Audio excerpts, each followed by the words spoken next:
നമ്മുടെ ഇവിടെ ഇരിക്കുന്ന ക്വാളിറ്റി മാനേജർമാർക്ക് അറിയാവുന്നൊരു കാര്യമുണ്ട്. നമ്മുടെ ഹോസ്പിറ്റലിൽ നമുക്ക് എൻ്റെ ഹോസ്പിറ്റലിന് വേണ്ടിയിട്ട് ഒരു ഓവറോൾ ക്വാളിറ്റി ഇമ്പ്രൂവ്മെൻറ്റ് പ്രോഗ്രാം നമുക്കുണ്ട്. ആ പ്രോഗ്രാമിൻ്റെ പാർട്ടായിട്ടാണ് NABHൻ്റെ സ്റ്റാൻഡേർഡുകൾ, നമ്മുടെ ഒരു ഹെൽത്ത് കെയർ സ്റ്റാൻഡേർഡ്സ് നമ്മുടെ ഹോസ്പിറ്റലിൽ, അത് NABHൻ്റെ സ്റ്റാൻഡേർഡ് എന്ന് ഞാൻ അങ്ങനെ പറയാൻ പാടില്ല. കാരണം അത് നമ്മുടെ ഹോസ്പിറ്റലിൻ്റെ standards for quality and safety of patients അല്ലെങ്കിൽ ട്രീറ്റ്മെൻറ്റ് അത് നടപ്പിലാക്കാനായിട്ട് നമ്മൾ ഇംപ്ലിമെൻറ്റ് ചെയ്യുന്നതിന് നമുക്കൊരു ക്വാളിറ്റി പ്രോഗ്രാമുണ്ട്, ക്വാളിറ്റി ഇമ്പ്രൂവ്മെൻറ്റ് പ്രോഗ്രാമുണ്ട്. അതിൻ്റെ പാർട്ടായിട്ട് നമുക്ക് ഈ ബ്ലഡ് ബാങ്കിൻ്റെ ക്വാളിറ്റി അഷുറൻസ് പ്രോഗ്രാം നടത്താം.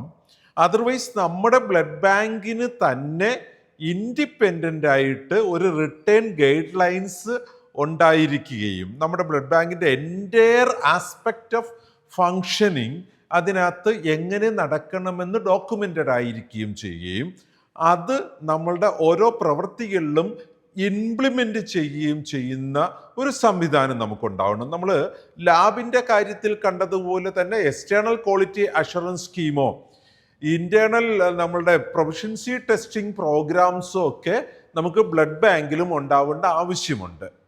അപ്പോൾ നമ്മളുടെ ബ്ലഡിൻ്റെ കമ്പോണൻസും സാമ്പിൾസും അവിടെ ഉപയോഗിക്കുന്ന റിയേജൻസും ഒക്കെ അതിൻ്റെ ഒരു testing, quality testing internally monitor ചെയ്യപ്പെടണം. അതുപോലെ തന്നെ എക്സ്റ്റേണൽ മറ്റൊരു ലാബുമായിട്ടോ ബ്ലഡ് ബാങ്കുമായിട്ടോ നമ്മളിതിൻ്റെ ടെസ്റ്റിംഗ് ഒന്ന് ഉറപ്പ് വരുത്താനായിട്ട് ചെയ്യുന്നതും നമ്മൾ ഇതിൻ്റെ പാർട്ടാണ്. പിന്നെ നമുക്ക് കൃത്യമായിട്ടും ഇതിനകത്ത് ഉണ്ടാകേണ്ട ഒരു പ്രധാനപ്പെട്ട കാര്യം എന്ന് പറഞ്ഞാൽ നമ്മുടെ വേസ്റ്റേജ് മോണിറ്റർ ചെയ്യാനായിട്ട് കഴിയണം.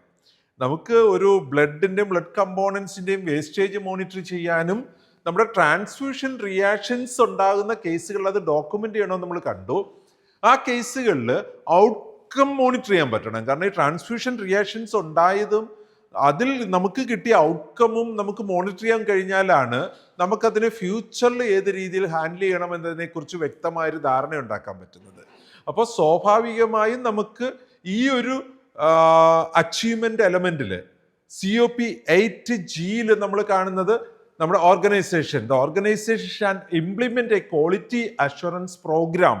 It should be documented properly. അത് നമ്മുടെ ക്വാളിറ്റി ഇമ്പ്രൂവ്മെൻറ്റ് പ്രോഗ്രാമിൻ്റെ പാർട്ടായിട്ട് ഡോക്യുമെൻ്റ് ചെയ്യപ്പെട്ടിട്ടുണ്ടാവാം. നമ്മുടെ ബ്ലഡ് ബാങ്കിൻ്റെ തന്നെ ഒരു ക്വാളിറ്റി ഡോക്യുമെൻറ്റേഷൻ കീപ്പ് ചെയ്തിട്ട് മുമ്പോട്ട് പോവാം.